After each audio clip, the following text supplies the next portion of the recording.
Samozrejme nás to teší, pretože sme chceli do turnaja vstúpiť výhrou, sa nám aj podarilo, takže určite sme spokojní. Tak samozrejme by som sa chcel prebojovať do mužstva, pretože Extraliga je kvalitná veľmi a aj hokejovo by som chcel napredovať, takže si myslím, že mi to len pomôže, keď sa dostanem do mužstva a budem hrať. Ja pracujem na tréningoch a ako tréner odo mňa chce a budem ďalej takto pracovať a dúfam, že viac tých šancí dostanem.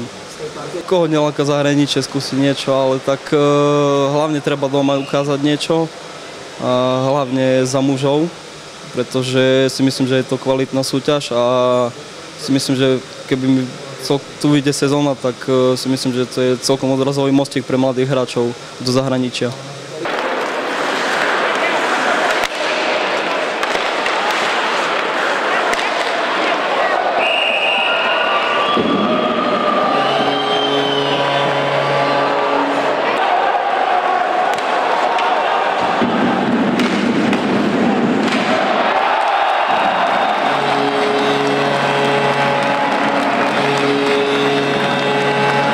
Na začiatku to vyzeralo z Popradnou veľmi špatné, ale teraz ak pozerám, že to muselo vyzerať celkom slušne. Pár sme tu zrelých chlapcov a potom tí mladí z juniorky, ktorí tu donesú takú živú vodu, živú krv, takže to nám treba. Skúsenosť a živá krv dáme dokopy a si myslím, že robíme dobrý tím. 3 góly dali z našich hlúpých chýb, takže musíme to na tom zapracovať a si myslím, dopredu je to dobré a dozadu zlepšiť a bude to fajn.